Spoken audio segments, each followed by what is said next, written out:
Bueno, mostrar, como decías, una serie de imágenes y tratar de demostrar el por qué acabé haciéndolo como lo hice, ¿no? Y el comienzo y el final del proyecto. Entonces, para presentarlo, primero comentaré que, bueno, cuando comienza la pandemia, yo estoy, bueno, cuando comienza, mejor dicho, el estado de alarma en España, yo estoy recién llegado de Indonesia, estoy planificando otros viajes. Y finalmente, bueno, decido quedarme aquí porque las fronteras, bueno, se cierran y va a ser una complicación viajar. Entonces decido quedarme aquí, pero creo que cometiendo el ingenuo error de pensar que esto no iba a ser lo que fue, evidentemente, ¿no? Yo me acuerdo 2 días antes de que se anunciase comentando a una compañera que vive en Kenia y a la que iba yo a visitar en ese momento para hacer un trabajo, que yo no pretendía trabajar en nada relacionado con el COVID, que yo no veía que esto fuera a dar para trabajar, ¿no? Para hacer alguna cobertura. Evidentemente, en pocos días la cosa cambió tan rápido que en el mismo momento que comenzó el estado de alarma, salí a la calle para ver qué se podía hacer y me encontré con que podíamos hacer poco, bueno, nada y menos. Las primeras 2 semanas prácticamente fueron una desesperación, vagar por las calles de Barcelona, intentando entrar en hospitales, intentando entrar en residencias, intentando entrar en donde pudiéramos y no había manera. Esto creo que hay que comentarlo y que hay que destacarlo y lo estamos hablando mucho y lo hablaremos más desde el colectivo de periodistas y de fotoperiodistas porque fue algo realmente impactante, ¿no? Digamos que yo alucinaba, yo salía a la calle, no conseguía hacer más que, bueno, que fotografiar las calles vacías, que los primeros 2 o 3 días está bien, luego ya a partir de ahí, evidentemente mi obsesión era mostrar la gravedad de la situación. Yo volvía a casa, ponía las noticias y me encontraba con un presentador o presentadora contándome desde la puerta de un hospital que las UCIs estaban reventadas, que los médicos no daban abastos. Escuchaba las cifras de muertes que eran una auténtica locura, pero me lo explicaba desde una calle perfectamente limpia y ordenada, donde no pasaba nada y donde yo no veía esas imágenes tan graves de las que me estaban hablando. Y claro, la sensación que yo tenía, y imagino que teníamos muchos, era de, pues tenemos que empezar a ver esas imágenes porque hay una contradicción entre pedirle a la población que se cuide, que se quede en casa, que esto es peligroso, que esto realmente está causando muchas muertes, sobre todo, además, un posible colapso del sistema sanitario, con todo lo que eso supone, y que no viéramos nada, ¿no? Entonces, bueno, esto resultó muy frustrante y además yo no conseguí solución en 2 semanas, como decía. Seguí intentándolo, no pude entrar en ningún lado hasta que a finales de marzo la ONG Open Arms, con la que colaboro desde los inicios de la organización hace 5 años, comenzó un proyecto de intervención en las residencias de Cataluña para testar a los residentes, ¿no? Las residencias ya sabéis que son y sobre todo han sido, bueno, uno de los puntos negros de la pandemia. Las cifras de contagios y de fallecimientos son una auténtica locura ahí dentro. Entonces, bueno, desde la Generalitat de Cataluña se consideró que había que testar, que había que hacer test PCR a toda la población. Así que la organización, la ONG, creó una serie de equipos para entrar con sus profesionales y con voluntarios que fueron a participar en el proyecto y empezaron a trabajar en las residencias, ¿no? Y yo les acompaño. Entonces, voy Perdón, a... Santi, ¿y eran residencias todas de gestión pública o era mixto o cómo fue? De todo, de todo. Bueno, yo era un total desconocedor de cómo funcionan las residencias, es un tema que yo no me había acercado nunca. Yo no sabía que había semejante población, tanta población mayor en residencias, no sabía que había tantas residencias, entonces hacíamos muchas residencias cada día y había de todo tipo, ¿no? Yo creo que la inmensa mayoría, bueno, creo no, la inmensa mayoría eran privadas con una serie de plazas públicas que están obligados a tener, ¿no? Pero de gestión privada. Entonces, bueno, así comenzamos a trabajar y yo ahora, si os parece, voy a compartir pantalla y empezamos a ver un poco las imágenes de cómo se dio este trabajo. A ver. Vale, perdón. Si hay alguien que tiene la cámara encendida, les voy a pedir que por favor ahora la apaguen e igualmente tengan los micrófonos todos apagados. Vale, un segundito. Vale, estoy compartiendo ya, ¿verdad? Sí. Esta es la serie que yo presenté al premio Luis Baltueña. Como decía Eliet, se pedía ediciones de 10 fotos. Esto es habitual en los premios internacionales. Y la verdad que es un número que a mí me suele resultar complicado de editar. Creo que es lógico que se pida, es una edición, una cifra, me parece muy lógica, pero a mí me resulta complicado de reducir un proyecto, ¿no?, que está realizado durante más de 2 meses a diario, en el que hay pues, cientos de imágenes, bueno, miles de imágenes, y me resulta muy complicado reducirlo a 10. Yo, bueno, lo hice tratando de seguir la lógica a la que llegaré al final, ahora, después del relato, ¿no? Y explicando el por qué yo decidí fotografiar como fotografié. Si os parece, ahora directamente salto al conjunto de imágenes que traigo aquí para contar, y luego, bueno, primero mostraré la serie completa y luego contar el proceso.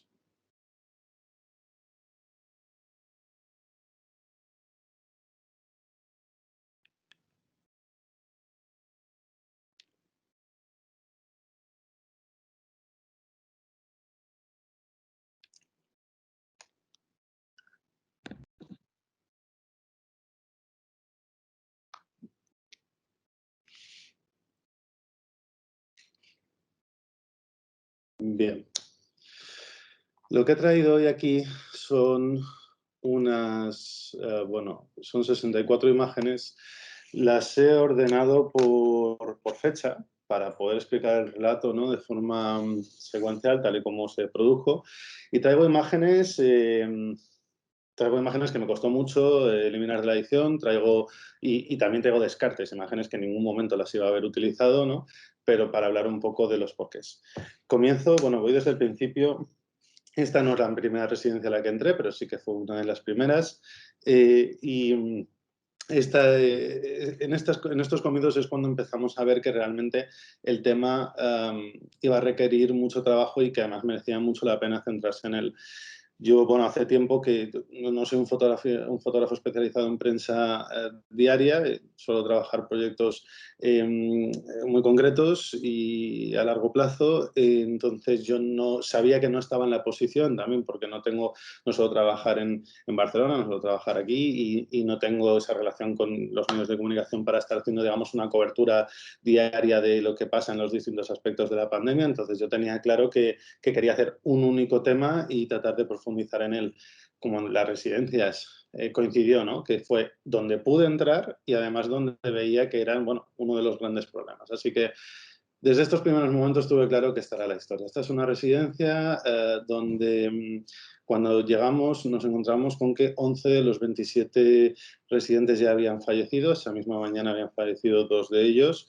Como veis, esta trabajadora tiene usa bolsas de plástico para protegerse los pies, pero también cuando tenían que subir a las habitaciones de positivos tenían que utilizar bolsas de plástico. La desesperación del personal era absoluta, estaban pidiendo ayuda desde el comienzo a las autoridades para recibir, para que testaran a los residentes, para recibir material, para ver si se podían llevar a cabo hospitalizaciones, y no recibían absolutamente nada. Al principio, los primeros días y semanas, fueron muy difíciles. La desesperación en las residencias, en algunas de ellas, llegó a ser total, porque, bueno, como decía, ¿no?, era una situación de emergencia, una emergencia que no había sucedido nunca aquí, en un lugar donde este tipo de emergencias no se produce normalmente, y unas administraciones que se veía que estaban totalmente colapsadas. Entonces la situación ahí ya vimos rápidamente que requería de tiempo para trabajar, ¿no? Esto es uno de ¿Tú habías los... estado antes en una residencia? Yo no había estado jamás en una residencia de ancianos, como decía, yo no tenía conocimiento, yo no conocía este tema para nada, no me resultaba nada cercano, no, bueno, siempre es un tema que he visto ah, con cierto prejuicio, me imagino que tenemos todos, ¿no?, de precariedad, de residencias, de las malas noticias que se suelen publicar sobre ellas, de pues, un lugar en el que nadie quiere acabar, etcétera. Esa es la idea que tenía, es decir, tenía solamente conceptos bastante negativos de ellas. Ujú. Pero desde el total desconocimiento, más allá de lo que podía leer por ahí, ¿no?, de vez en cuando. Entonces nunca he tenido un familiar en residencias, es decir, no lo conocía. Nada más llegar, como decía, yo tenía claro que al principio para mí una prioridad era lograr fotografiar las muertes que se estaban produciendo. Dejo esta imagen en pantalla porque al principio, como os digo, era una prioridad y para mí no era una prioridad porque es que la consecuencia más grave de esta enfermedad es la muerte. En ese momento, ahora estamos hablando de noviembre, hablamos de que en marzo ya sabéis cómo era aquello, el desconocimiento era total, había muchísimo miedo, muchísima desinformación, muchísimo caos y no, bueno, la gravedad todavía no se estaba empezando a valorar la gravedad de toda la situación y lo único que sabíamos es que se estaban produciendo muertes y no las estábamos viendo. Yo defiendo que cuando se producen muertes, las muertes hay que verlas. Hay un gran debate en el fotoperiodismo, ya sabéis, que sobre si mostrar un tipo de imágenes o no. Podemos hablar de esto largo y tendido, porque también creo que es muy interesante. Yo me he visto afectado como todos, creo, a la hora de diferenciar la forma en la que trabajamos cuando trabajamos en casa, cuando trabajamos fuera. Creo que nos cortamos mucho más y nos cohibimos mucho más a la hora de mostrar ciertas imágenes. Esto también es interesante de hablar. El Mm. caso es que esta es una de las primeras imágenes, los primeros cadáveres que me encontré y fotografié. Y como no estaba trabajando en ese momento para ningún medio de comunicación, yo esta imagen la compartí en las redes sociales. Me acuerdo que yo hasta este momento tengo una fotografía de un cadáver todavía producido por el COVID y bueno, yo no recuerdo haber visto ninguna en ese momento. ¿Qué fecha fue esto? Esto es el 31 de marzo, 1 de abril, Ajá. no me acuerdo bien. Y, y bueno, pues directamente empecé a recibir mensajes de todo tipo, como siempre, ¿no? Bien, mal, regular, fatal, muy bien, esto hay que hacerlo, esto no hay que hacerlo, en fin, es un debate, insisto, interesante. A mí me resulta muy interesante porque me dedico a lo que me dedico, al mismo tiempo os digo que casi me parece a veces una falta de respeto cuando, no sé si es la forma correcta de expresarlo, pero cuando se están produciendo muertes y se está tratando de informar sobre muertes, centrarnos exclusivamente sobre si hay que hacer fotos o no sobre esas muertes, yo a veces no lo entiendo. La prioridad en absoluto me parece esa. La prioridad me parece informar de lo que está sucediendo. Entonces, por eso yo me planteo no hacer ese tipo de fotos. El caso es que otra cosa es que hablemos ya de cómo hacerlo y de la cuestión del respeto y de la privacidad y los muchos etcétera. Durante esos primeros días, bueno, siguiendo este objetivo, ¿no? de fotografiar un poco la peor consecuencia de la situación, ya sabéis que en Barcelona hubo un espacio que sí se abrió a los fotógrafos y que yo creo que la inmensa mayoría de los que estábamos cubriendo la situación fotografiamos, que fue este parking del tanatorio que hay en Collserola, que se habilitó temporalmente por la gran cantidad de personas que había, de cadáveres que había y que, bueno, que los trámites con las incineradoras y con los cementerios estaban siendo lentos y complicados porque en ese momento es cuando se estaba empezando a crear el sistema de gestión de la pandemia, así que los tenían allí temporalmente refrigerados, etcétera, todo pues muy bien hecho, yo creo. Pero ahí estaban. Y ellos sí que permitieron fotografiar, lo cual me parece lo más lógico del mundo, ¿no? De hecho, así se hacen las cosas, entiendo yo. Es algo que se está haciendo, que se está haciendo bien, que, sí, que no es lo ideal, pero es que no hay otra alternativa por una situación de emergencia, así que esa transparencia me parece la más inteligente y la más lógica, sinceramente.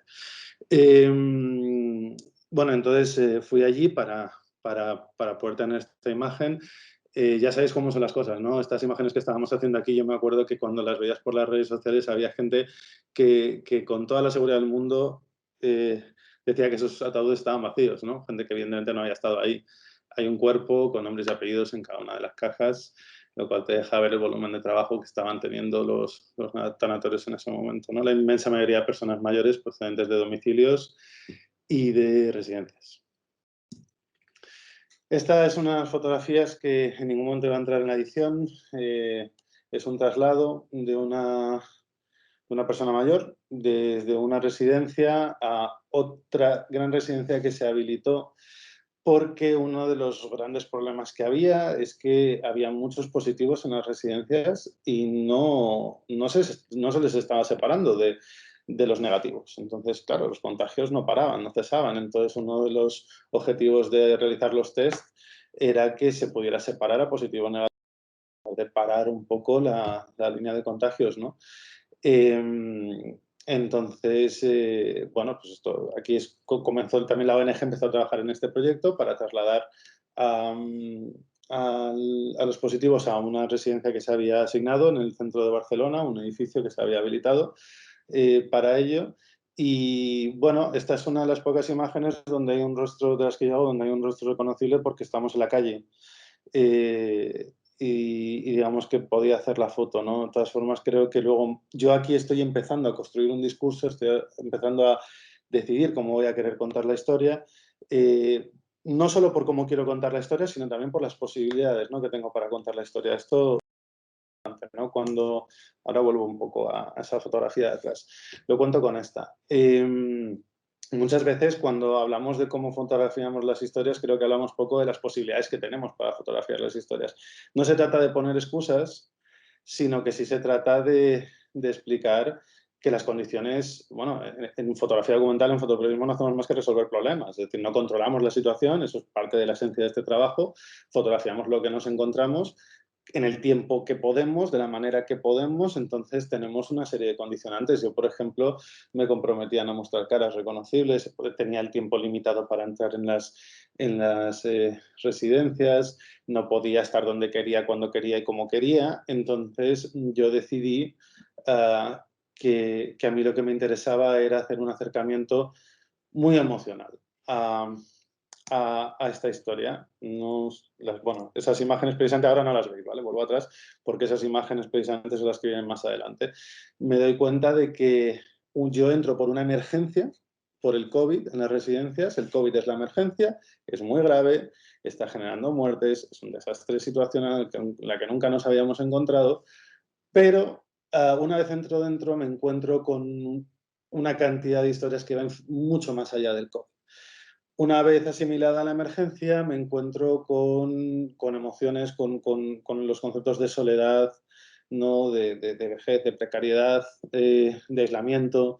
Me encuentro con profesionales que hacen un trabajo increíble y que me cuentan cómo las consecuencias psicológicas del confinamiento se empiezan a notar casi inmediatamente.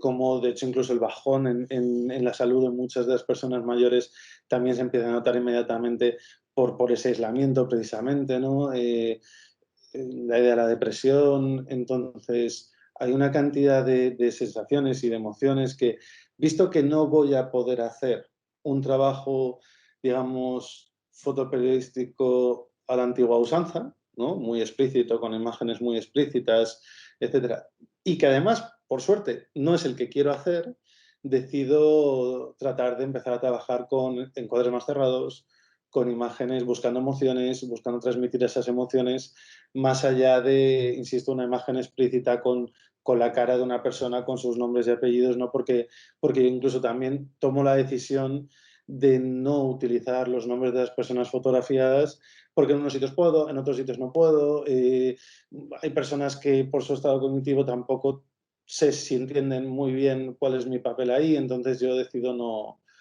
no utilizarlo y, como os digo, hacer un acercamiento mucho más emocional, o así por lo menos lo he intentado, no sé si lo he conseguido, pero eso es lo que yo intenté, ¿no? Decía que estas primeras Totalmente, Santi. imágenes... De hecho, el jurado premia tu serie, entre otras cosas, por eso, por cómo conseguiste llevar este trabajo a algo más que va más allá de la COVID-19. Cómo se vuelve un mapa emocional, ¿no?, de ese territorio, de esas residencias que han estado abandonadas desde hace tanto tiempo y responde a un problema estructural, ¿no?, de cómo la sociedad ha dado la espalda de cierta forma a este colectivo. Entonces, sí, sí, el jurado lo ha reconocido como tal. Exactamente, estructural es la palabra, yo creo. Yo cuando estaba visitando estas residencias, a mí lo que me dejaba con el corazón en un puño es pensar que nos enfrentábamos a un problema estructural. Es decir, aquí, bueno, ya sabemos que había una serie de cambios, ¿no? Desde aquel llamado éxodo rural de los años 50, ¿no?, del campo a las ciudades, bueno, que nunca ha dejado de avanzar y todavía continúa, ¿no? Cada vez se vacía más el campo y se llenan más las ciudades. Eso ha implicado, eso ha derivado en muchísimos cambios, no solo eso, pero eso principalmente ha derivado en muchísimos cambios, como ya sabemos, que es el cambio de la familia extendida a la familia nuclear, la vivienda cada vez más pequeña en las ciudades, también los horarios laborales, la precariedad salarial que tenemos, ¿no? Derivado de otros factores. Entonces, todo eso lo que te hace es darte cuenta, cuando preguntas también, bueno, que hay una cantidad como la hay de ancianos en las residencias, por un montón de motivos muy difíciles, casi no imposibles de cambiar, y es, no hay espacio para familias grandes en los pisos pequeños en los que vivimos, la gente no tiene tiempo para cuidar a los mayores porque está siempre trabajando, incluso el coste también de cuidar a una persona puede ser inasumible si además no lo puedes hacer tú porque estás trabajando y necesitas ayuda. Y luego, algo que ya tiene más que ver con una cuestión de salud, ¿no? que me decían muchos sanitarios, y es, morimos más tarde, pero no envejecemos bien. Entonces a mí me hablaban de esto, perdón, he pasado de fotografía, pero esto lo tengo que contar, las siguientes fotografías, porque son una historia muy concreta. Me hablaban de abuelos llevando a superabuelos a las residencias. Es decir, a mí me hablaban de señores o mujeres, de señoras de 80 años que teniendo ya una salud muy precaria, están llevando a su padre o madre de 102 años, que les tuvo con 2 años, lo cual era pues, muy normal, porque evidentemente ya no podían cuidar de ellos. Estás hablando de una persona a lo mejor de 80 años con artrosis y con 18 problemas más, llevando a su padre de 102 años con Alzheimer. Claro, imagínate qué situación, cómo van a poder hacerse cargo de ellos, ¿no? Con Claro, además, insisto, los otros factores de precariedad. Entonces, claro, ahí es donde yo me quedaba congelado, porque el COVID es un drama, es una emergencia, pero intuyes que tendrá un principio y un final, ¿no? Es una gran tragedia, muchas muertes. Justo después, esta fotografía que estáis viendo, para conectar un poco con lo que vamos viendo, es uno de esos traslados, como decía, de personas de residencia, de unas residencias a otras donde intentaban separar positivos de negativos. Bueno, inmediatamente después de salir esta señora, lo que salió fue un cadáver. Entonces, pues eso, el COVID era el gran drama, ¿no? La gran emergencia, por decirlo así. Pero claro, con lo otro, ¿qué haces? Con la emergencia ya entiendes que tendrá un final trágico, pero final. Con ujú, el problema estructural, ¿qué hacemos con el problema ujú. estructural? El cambio estructural es prácticamente imposible, ¿no?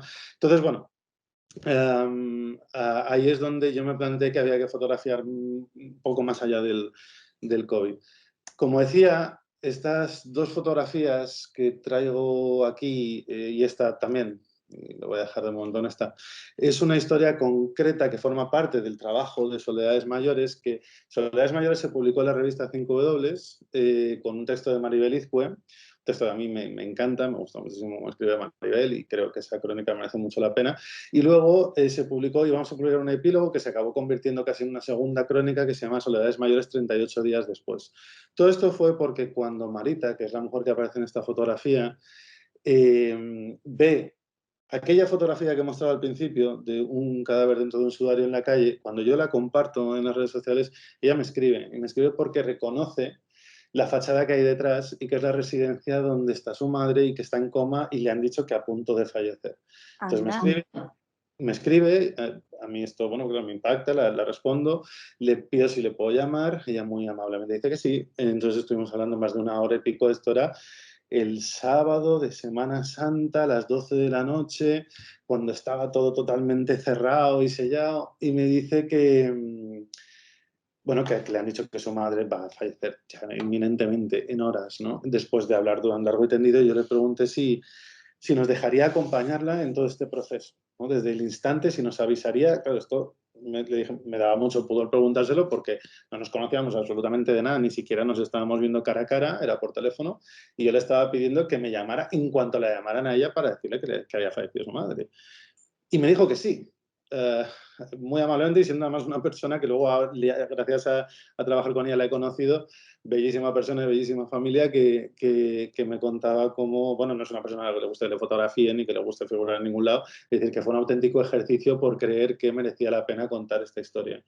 Entonces, así fue, pasó la noche y por la mañana de ese domingo, el domingo de Pascua, si no me equivoco, fallece su madre, la avisan desde la residencia, a Marita, residencia que es esa residencia donde habíamos visto a una trabajadora con las bolsas de basura. Y entonces nosotros quedamos en la misma puerta de la residencia, que es este momento en el que ella va a pedir el papel de la defunción. Esta, por ejemplo, es una imagen que no utilicé. Es una imagen que no utilicé porque, bueno, no sé si aquí igual meto la pata contándolo, pero bueno, yo voy a ser transparente en esto. Eh, Marita, estos son sus hijos, tiene una muy buena relación con la mujer que hay enfrente, que es la directora de la residencia, y que se esforzó muchísimo, como decía, llamando a instituciones, intentando bueno, que la apoyasen en el trabajo que estaba haciendo. A mí esta imagen, en cambio, como va acompañada justamente de ese pie de foto en el que Marita va a buscar el papel de la defunción y no puede entrar por el COVID, me transmitía un poco la sensación casi como si, por la postura, ¿no? por un poco el lenguaje corporal de todo el mundo, como si fueran a pedir explicaciones y estuviese un poco tratando de esquivar las explicaciones la mujer que hay enfrente, ¿no? Esto, fijaros, igual los demás no veis nada parecido a esto, pero claro, hay tantas lecturas de una fotografía cuando estás metido dentro de la historia, que hay algunas que decides descartar por algunos motivos muy peregrinos y otros por otros. Y yo esta imagen, por ejemplo, decidí no utilizarla, ¿no? Aquí les acaban de avisar, digamos, de que ha fallecido su madre y no pueden, pues su madre y su abuela, y no pueden entrar bueno, ni pudieron estar con ella en esos últimos instantes, ni nada, ni a ver el cadáver, ni nada, ¿no?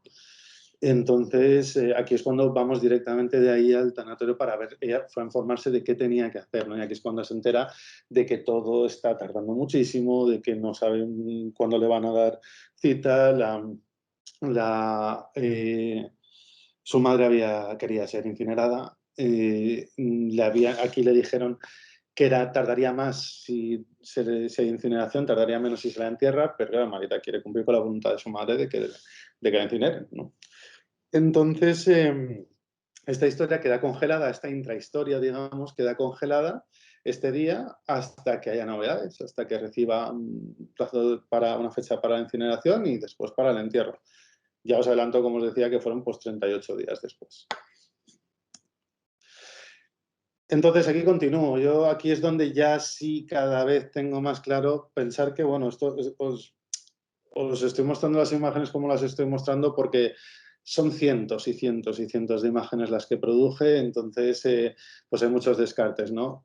Que no he mostrado hasta ahora. Ya había empezado a hacer un poco este tipo de imágenes de espacios vacíos o imágenes en las que intentaba buscar elementos que de forma sutil expresasen esa ausencia, esa soledad y esas emociones. Pero bueno, hasta ahora yo creo que esta es la primera realmente así que muestro porque las anteriores están descartadas. Porque tampoco podría traer aquí 300 fotografías, ya en el 64 me parece una locura. Este es un poco el acercamiento que yo estaba buscando. Esto acabó siendo la portada del tema de Soledades Mayores en la revista 5W, ¿no? Esta cama vacía con un plástico que veis ahí, que es un plástico que hacía de separación en las habitaciones donde había dos camas. Estos son voluntarios bueno, trabajadores, en este caso, de la ONG Open Arms, que están realizando test en una de las residencias. A mí el trabajo que hicieron tanto los trabajadores y voluntarios de Open Arms como el trabajo que hacen los trabajadores de las residencias me dejó también alucinado. Había que lidiar con una situación muy difícil, como digo, aislamiento, bueno, el propio miedo al COVID. En ese momento no teníamos ni idea de cómo eso era o dejaba de ser, ¿no? Esta es otra de esas imágenes en las que yo estoy buscando a esta mujer, le acaban de realizar los compañeros de Open Arms la prueba del PCR y yo estaba buscando este tipo de imágenes sin tener muy claro cuánto iban a funcionar, pero a mí sí que me estaban funcionando, ¿no? No sabía cómo le iban a funcionar a los demás. Santi, ¿y las personas que estaban fotografiando sabían el trabajo que tú estabas haciendo? ¿Tuviste que presentarte? ¿Cómo gestionaste eso en cada una de las residencias? Bueno, yo me presentaba y explicaba que no iba a mostrar rostros, que no mostraría caras reconocibles y como os digo, que tampoco ubicaría las residencias, no doy el nombre de ninguna residencia y de ninguna persona. En algunas eso era condición para poder fotografiar, en otras no había problema, pero yo ya quise hacer una continuidad, no iba a hacer unas sí, otras no.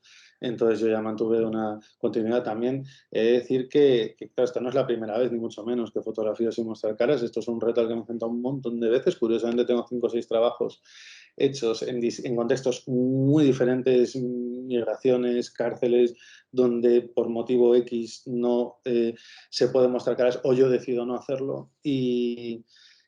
Y es un reto que al final a mí me lleva a esforzarme más y me lleva a cosas que a mí me acaban funcionando. Porque me lleva a buscar imágenes, a lo mejor lo tendría, lo tengo mucho más difícil, tengo muchas menos opciones. Es decir, descarto, yo sí hago las fotografías, evidentemente en el proceso fotográfico acaban apareciendo esos rostros, simplemente que no los utilizas, ¿no? Los descartas o los eliminas. Entonces me lleva a acabar siendo mucho más exigente porque tengo muchas menos opciones. Y por eso a mí me acaba llevando a sitios interesantes, ¿no? Esto. Como decía, en algunos sitios sí que podría haber mostrado, pero yo decidí no hacerlo. Sí, también por darle unidad, eso está muy bien, ¿no? Por darle unidad y como decía también porque, bueno, al final se convertía en un laberinto, ¿no? En unos sitios puedes, en otros no. Unas personas entienden lo que puedas explicar a otras personas, no. Aquí mi prioridad era documentar, yo lo que estaba haciendo, yo estaba trabajando con OpenAns, estaba documentando el proyecto que estaba haciendo OpenAns y yo, claro, quería contar la historia, entonces, cuanto menos, pues respetar este límite, ¿no? Ujú.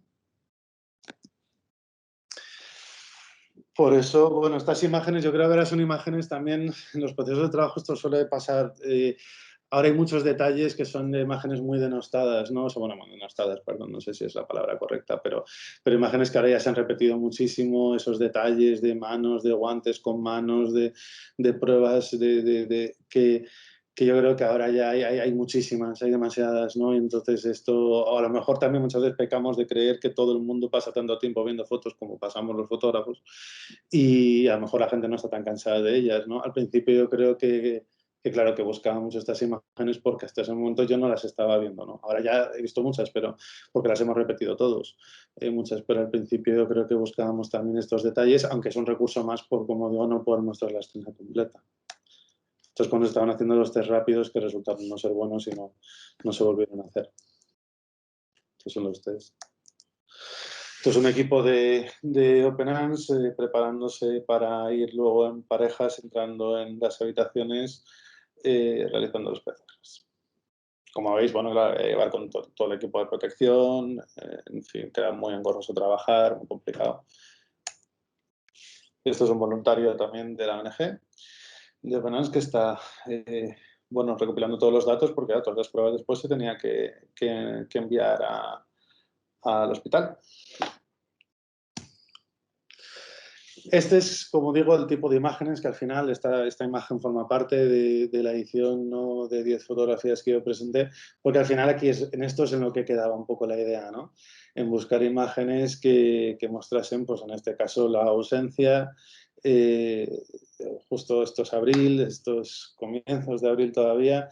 Las muertes ya son muchas en todas las residencias de las que entramos, en prácticamente todas había muerto mucha gente, también porque claro, bueno, pues se organizó, ¿no?, un sistema de prioridades donde la situación era peor, se iba antes. Luego, a finales de mayo, yo ya me di cuenta de que sí que íbamos a residencias donde a lo mejor no había fallecido nadie, pero por COVID, pero en la inmensa mayoría de las residencias del principio sí que habían habido muchas muertes.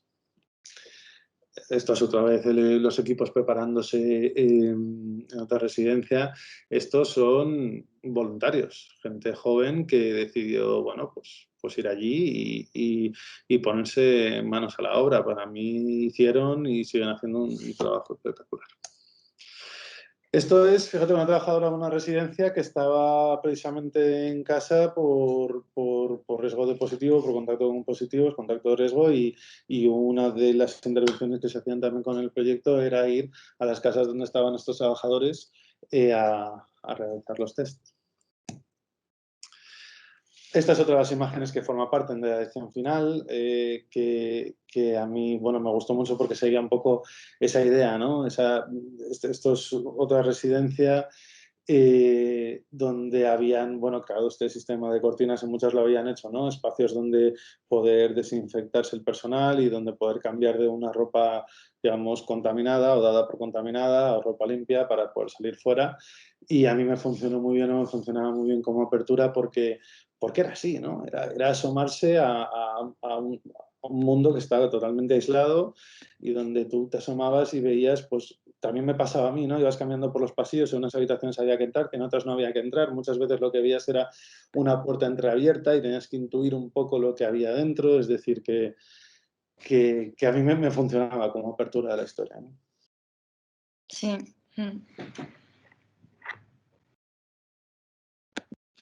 Bueno, estas son las imágenes de los PCRs, me cansé de hacerlas y luego, claro, al principio hacía muchas, luego ya acabé que ya no sabía ni cómo hacerlas ni dónde ponerme para hacerlas, ¿no? Porque fueron miles de pruebas, yo creo que 22.000, si no me equivoco mal, 22.000 pruebas PCR y, si no me equivoco, y bueno, evidentemente hay muchas y algunas había que elegir, ¿no? Y que utilizar. Y de todas esas historias que estabas documentando, ¿hubo alguna que te tocara de forma particular, que te impactara, que te dejara revuelto, que te fueras a casa y te hubiese golpeado ¿no? Sí, hubo muchas. Lo que pasa es que, fíjate, esto a mí me da rabia. Bueno, y os pido disculpas, pero me han preguntado ya varias veces por estas personas. Lo que pasa es que yo he decidido no contarlos con nombres y apellidos, ¿no? Sí que me encontré con historias de personas de 105, 107, 113 años, personas que era la segunda pandemia que, que vivían, o gran pandemia que vivían, ¿no? Después de haber vivido también entre medias Claro. una guerra. Y claro, historias de familiares desesperados por poder visitar a sus mayores, historias de una mujer que vivía justo en una habitación que daba a la calle en una residencia y entonces los hijos iban todos los días, pasaban por la ventana y se hablaban por lengua de signos desde la calle porque con el cristal no se escuchaba nada, un cristal que no se podía abrir. Pues, historias había muchísimas, ¿no? Luego también los trabajadores te contaban los casos de muchas personas que igual ellas solas no te podían contar su historia, ¿no? Gente a la que nunca visitaba a nadie, gente a la que esto me impactó, ¿no? Una trabajadora en una residencia, por ejemplo, contaba cómo cuando la situación pasó a ser de emergencia y, y pidieron, antes de que lo exigieran las autoridades, pidieron a los familiares no ir a visitar, no ir a la residencia a visitar a los mayores por seguridad, por precaución, ¿no? O sea, la residencia decidió que no hubiera visitas antes de que lo decidieran las autoridades. Entonces, claro, Ujú. tenían que pedirse a las familias, no se lo podían imponer, digamos, ¿no?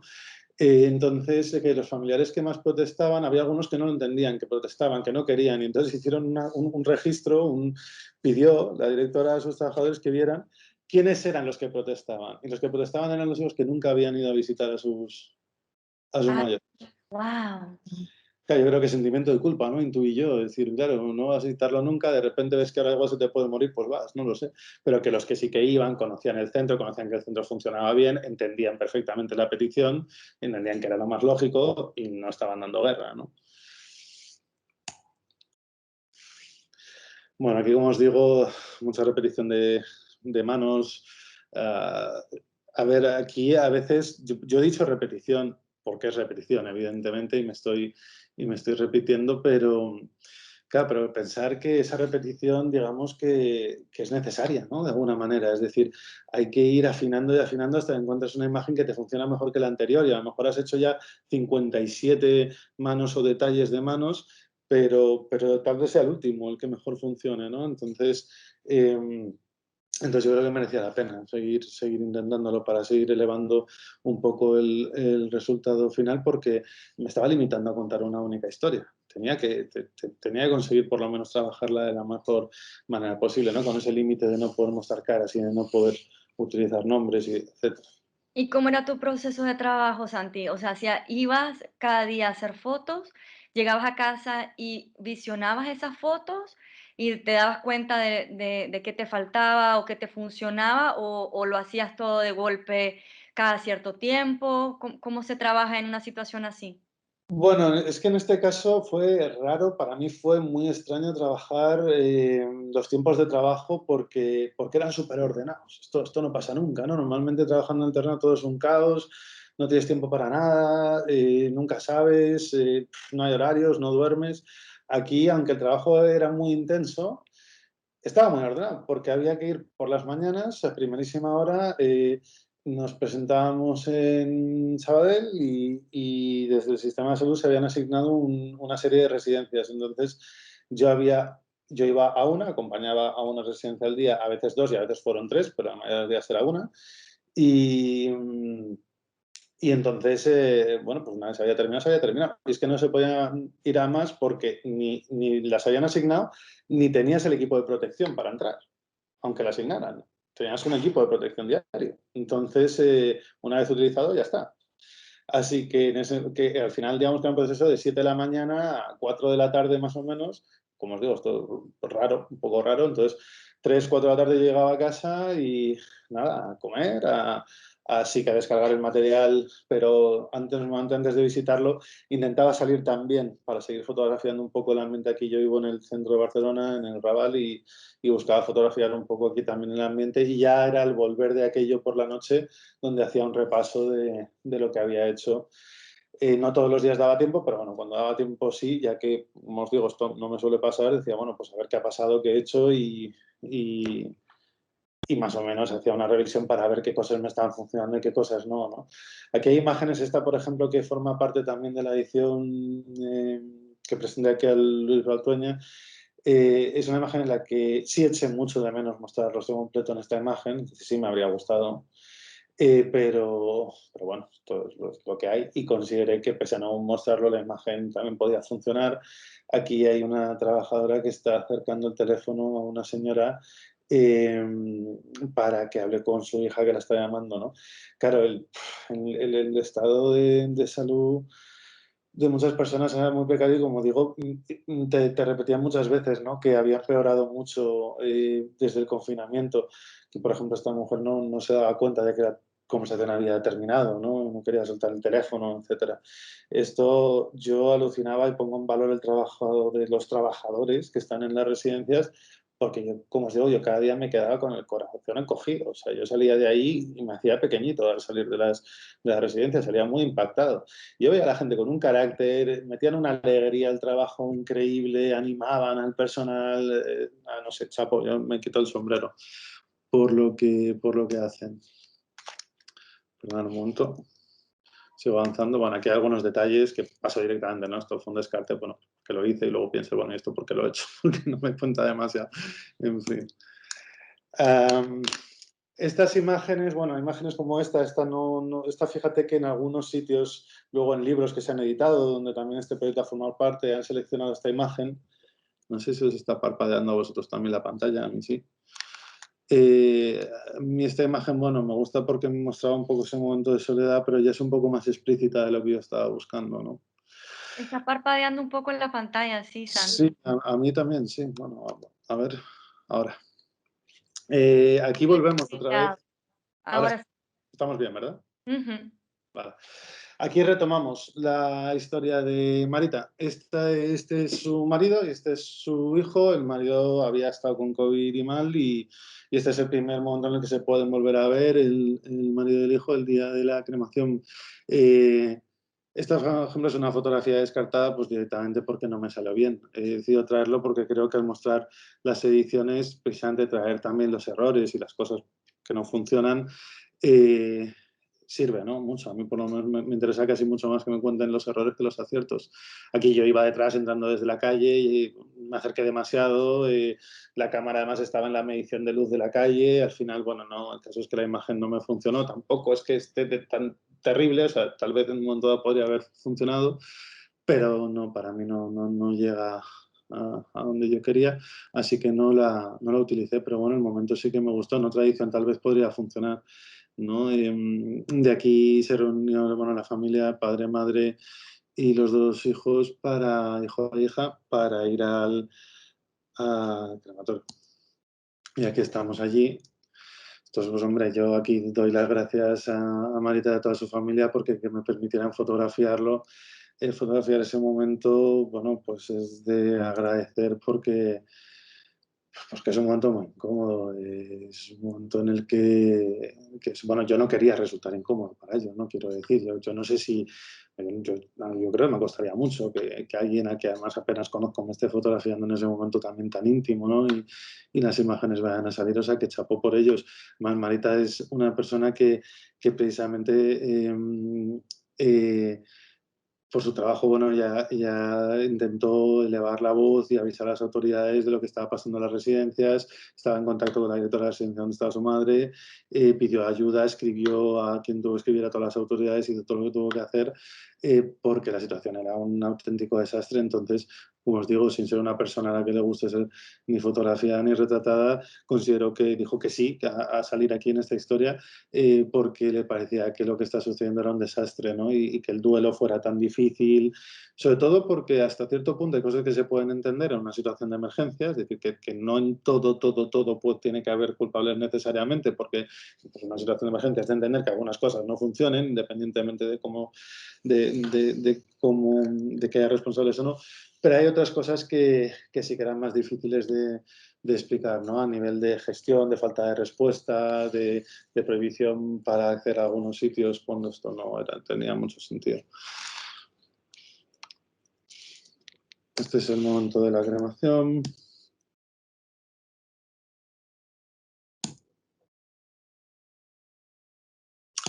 Y aquí es cuando se están saliendo, ¿no?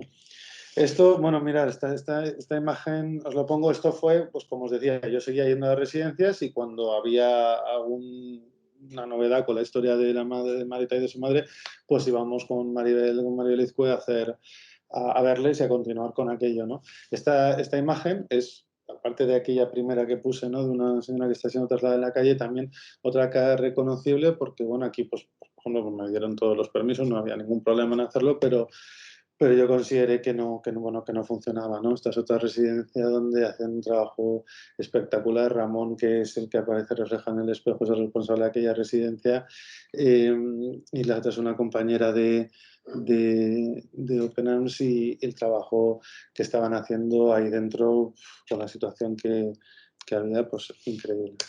Que hay una imagen más de la serie, de la edición final, ¿no? Y esta es, una vez más, ese tipo de imágenes que estaba buscando, ¿no? Esto fue una señora que, confinada en sus habitaciones, claro, pensar que el confinamiento no era en las residencias, sino que eran las habitaciones de las residencias. Entonces, justo acaban de realizar el test y en el momento de salir, yo miré claro, salí de la habitación yo también, la puerta quedó entreabierta y esta es la escena que yo había visto repetida tantísimas veces, ¿no? Con puertas entreabiertas, personas solas dentro de las habitaciones, y para mí esto funcionaba. Esto sí transmite las emociones que yo palpaba cuando estaba ahí dentro. Sí. Santi, ¿qué parte de tu formación como sociólogo pones en práctica en este tipo de fotografía? Uy, no sé yo, no sé yo si hay alguna, no lo sé, si lo hago, no sé cuál, y si lo hago debe ser de forma inconsciente, ¿no? Yo creo que la sociología lo que más me ha ayudado siempre, porque luego siempre he ejercido como periodista, como fotoperiodista, eh, bueno, a tal vez a entender me ayuda a comprender contextos, ¿no? Es decir, yo, por ejemplo, cuando entré en las residencias, es un sitio donde no había entrado en mi vida, pero yo sí había estudiado mucho, siempre recuerdas enseguida, ¿no? Se te encienden un poco ciertas teclas, que tienes ahí guardadas, ¿no? Porque he estudiado mucho la transformación, por ejemplo, de las instituciones y de la familia en el caso de España, precisamente de ese cambio estructural familiar, de la unidad familiar, y de ese paso de la familia extendida a la familia nuclear, bueno, entiendo, y además, bueno, pues constantemente lees y continúas leyendo y sabes directamente la sociología. Yo creo que lo que más ayuda es que es un conocimiento general que te permite saber un poco de cada cosa, aunque eso, claro, no hace que no sepas demasiado de nada si no te pones a la faena. Pero sí que te ayuda a unir puntos rápidamente, ¿no? O sea, sí que entiendes rápidamente, no pasa un tema con el que no has trabajado pasa rápidamente a ser un tema en el que tienes ciertas luces, ¿no? O sea, en el que más o menos sabes ciertos puntos, entiendes que ciertos puntos son importantes, y a partir de ahí puedes volver a estudiar, volver a leer y ir atando cabos. Yo creo que esa es la mayor ayuda que ofrece la sociología. La sociología es un muy buen estudio de base, es una de las carreras de las que más se salta a otras, ¿no? Es decir, está muy bien estudiar sociología para luego estudiar algo más, por la base que te da. O sea, decidiste no dedicarte a a la sociología, pero sí a la fotografía, porque estabas buscando qué. O sea, ¿qué es para ti la fotografía, el hacer fotos? Bueno, perdón, dejo una imagen en pantalla. Yo nunca pretendí, la verdad, dedicarme a la sociología en sí, ¿no? Yo sí que tuve muchas dudas de si acabaría en la cooperación al desarrollo o en el periodismo. Era un poco mi gran dilema, ¿no? En la sociología, sobre todo, un poco tuve durante una etapa de la carrera algunas dudas porque hubo algunas partes que sí que me atraparon bastante para seguir en la rama académica y teórica, pero realmente casi nunca, vamos, fue una opción. A mí lo que me interesaba era precisamente la sociología como alternativa a estudiar periodismo, que yo, con todos mis respetos a las carreras de periodismo, pues nunca les vi demasiada, pues no sé, demasiado interés a la carrera de periodismo en sí. Luego hay algunas cosas que me arrepiento de no haber estudiado periodismo como tal. Entonces la sociología me funcionaba como base y haciendo sociología, la fotografía que siempre me había gustado, ya desde el comienzo empecé las dos cosas a la vez, empecé a formarme en fotografía y sociología a la vez, porque la fotografía, primero como herramienta de trabajo, como herramienta de estudio, de recolección de información, de recuperación de información, funcionaba muy bien para la sociología, ¿no? Lo que pasa es que rápidamente ahí descubrí el fotoperiodismo y me di cuenta de que, claro, uh, la fotografía documental y el fotoperiodismo va muchísimo más allá de lo que es la fotografía meramente como herramienta de trabajo en la investigación social, ¿no? Es decir, es un mundo infinitamente más bueno, enriquecedor y profundo. La fotografía es mucho más, ¿no? De lo que puedes hacer con fotografía si solamente la utilizas como una herramienta más de, evidentemente, de recuperación de datos. Entonces, nada, ya me perdí, ya directamente me atrapé en la fotografía documental, en el fotoperiodismo y ya nunca he salido de ahí de momento.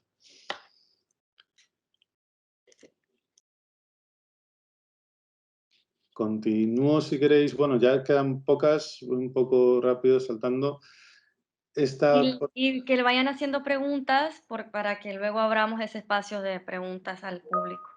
Vale, perdón, no sé si he dejado de escuchar un momento. Vamos con las preguntas ya. Sí, Vale, sí, que vale. ya, o sea, igual muestra las que faltan rápido y pasamos a responder preguntas.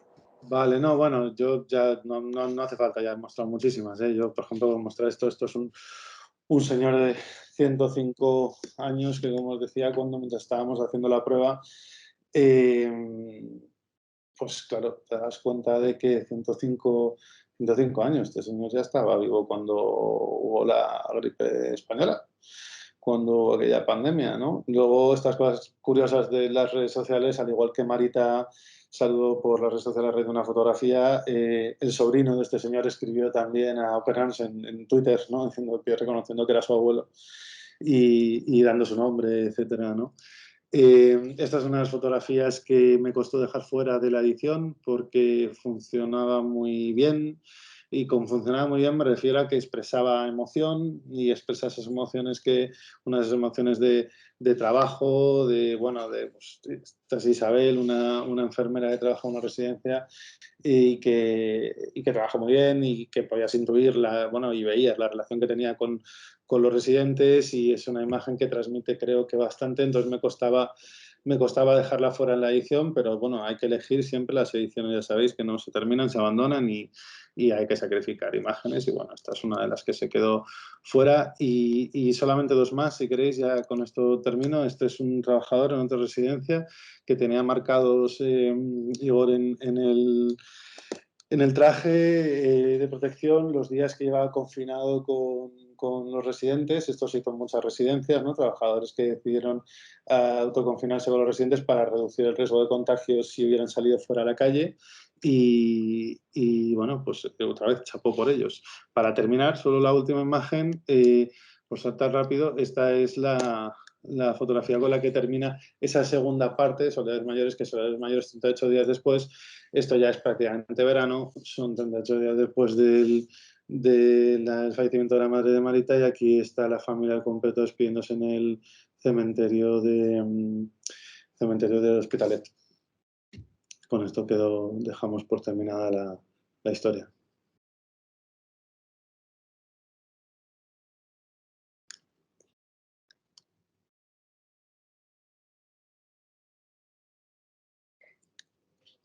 Gracias, Santi. ¿Cuándo terminaste entonces de fotografiar en residencias? Finales de mayo. Vale, ¿y te planteas volver?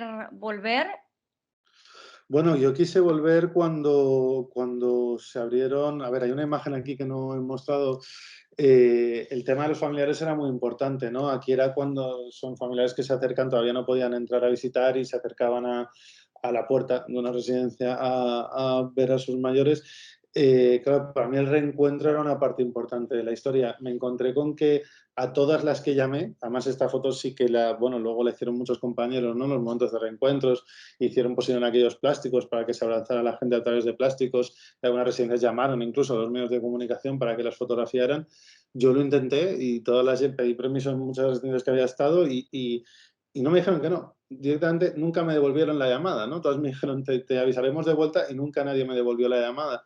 Entonces, entre que no tuve la oportunidad, desistí porque por un lado no tuve oportunidad y luego es cierto que creo que no lo habría utilizado, aunque hubiera tenido la foto, no la tengo, pero creo que no lo habría utilizado porque esa fotografía hubiese sido como una especie de final feliz para la historia, ¿no?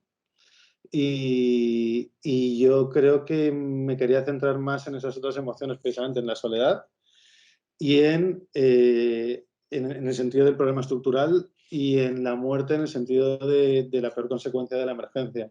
Entonces, no habría salido muy bien, me habría gustado tener esa imagen porque sí es parte de la historia, pero la verdad es que no sé muy bien dónde la hubiera ubicado. Entonces, nada, luego ya tuve que irme fuera a hacer otros trabajos, llegó el verano, estuve trabajando fuera otra vez en las operaciones de rescate del Mediterráneo Central y aquello quedó aparcado, ¿no? Te preguntan si volverías a fotografiar residencias en esta segunda ola. Si tuviera un acceso y sí, sí, sí, claro. A mí, como os digo, el tema me impactó mucho y me parece que da para seguir trabajando y creo que cuanto más se trabaje, mejor. A ver, no sé si haya parecido que yo me doy por contento con este trabajo. A mí este trabajo me gusta el resultado, estoy contento con el resultado, pero me parece que hay muchas cosas mejorables, muchísimas cosas que se pueden hacer mucho mejor y muchísimo tiempo más que se puede invertir y cuanto más tiempo se haga, mejor. Porque se produzcan cosas nuevas y porque se sigan produciendo las mismas cosas de hace unos meses. Es decir, que sí, sí, claro que lo haría. ¿Lo harías, pero pensando en la segunda ola, o sea, como emergencia, como tema COVID, o No, profundizando en lo que hablábamos del problema estructural de las residencias? no, claro, como decía, lo haría lo haría por las dos partes. Lo haría porque, bueno, porque la historia en sí evoluciona y, pues, por ejemplo, esas visitas de familiares que ahora otros sitios, en algunos sitios se prohíben, en otros sitios se pueden hacer. Lo haría porque, bueno, porque el problema del COVID sigue estando ahí, entonces creo que fotografiarlo y a nivel de emergencias, a nivel de la emergencia me refiero a nivel de COVID, pues yo al COVID le llamo emergencia, ¿no? Ujú. Se producirán eventos nuevos y luego por seguir fotografiando el problema estructural en sí.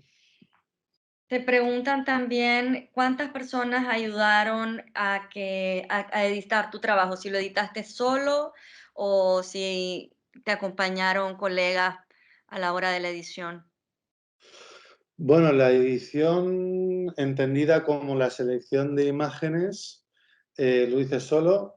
En este caso, a nivel de postproducción, normalmente lo hago yo. En algunos casos muy concretos, muy puntuales, trabajo con Joan Roig, que es un magnífico profesional de la postproducción, ¿no? Del tratamiento de color. Ya sabéis que en fotoperiodismo tocamos muy poco las imágenes, trabajamos a nivel solamente de luces y contrastes un poco, pero él le da una unidad que me gusta mucho al trabajo y en ese sentido, a nivel de edición, de lo que es la selección de las imágenes, es decir, cuáles sí, cuáles no, en este caso lo hice yo.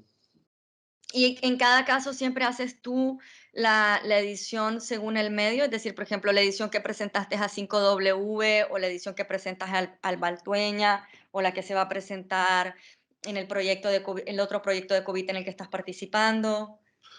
Bueno, no, depende mucho. Por ejemplo, bueno, en 5W está mi compañera Ana Suriñá, que es la editora gráfica de la revista. Entonces, cuando se publica en la revista, bueno, Ana es la editora, ¿no? En mi caso, a lo mejor por confianza, bueno, lo miramos juntos, ella lo mira con todos los fotógrafos, ¿no? Y voy a decir por confianza no, se trabaja igual con todo el mundo, pero bueno, es una decisión un poco conjunta, ¿no? De cuáles sí y cuáles no. Luego, eh,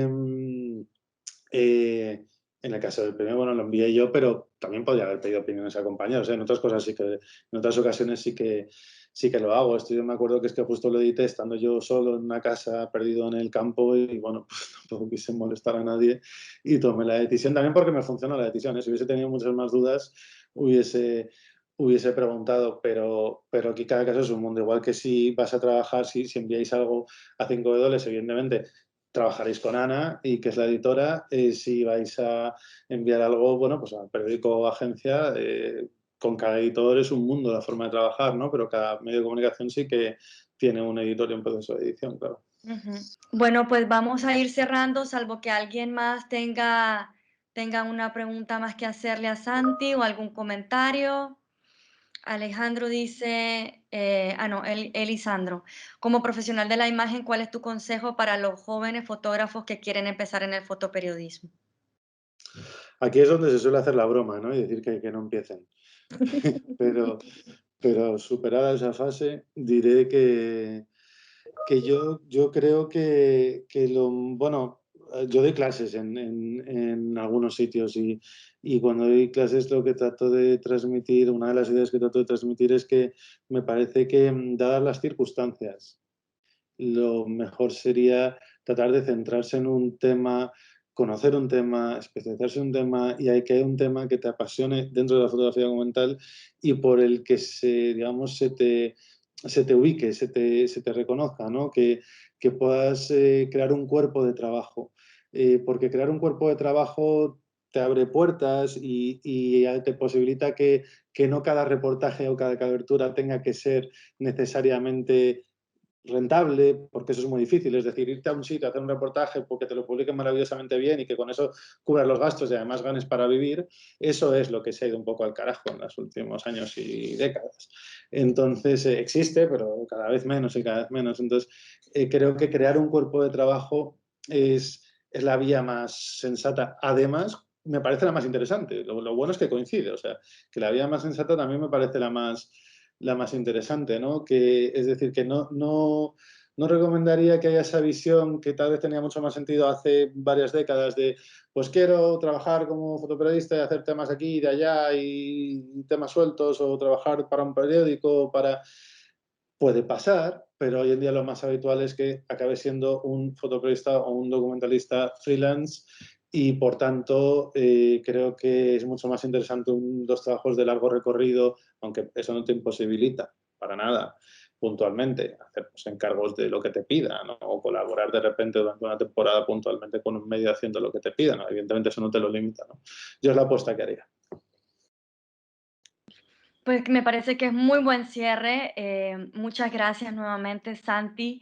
Y aquí seguimos. Aprovecho para contarles que vamos a hacer una exposición con el trabajo de Santi y los finalistas el próximo año, que se va a inaugurar en la Calcografía Nacional a mediados de enero, si la pandemia mediante nos lo permite.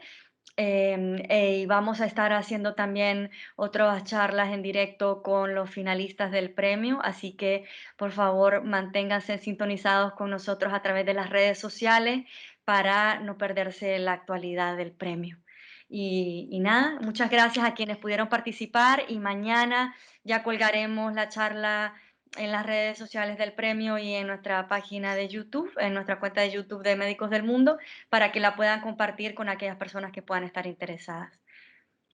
Muchas gracias a todos. Hasta luego, Elías.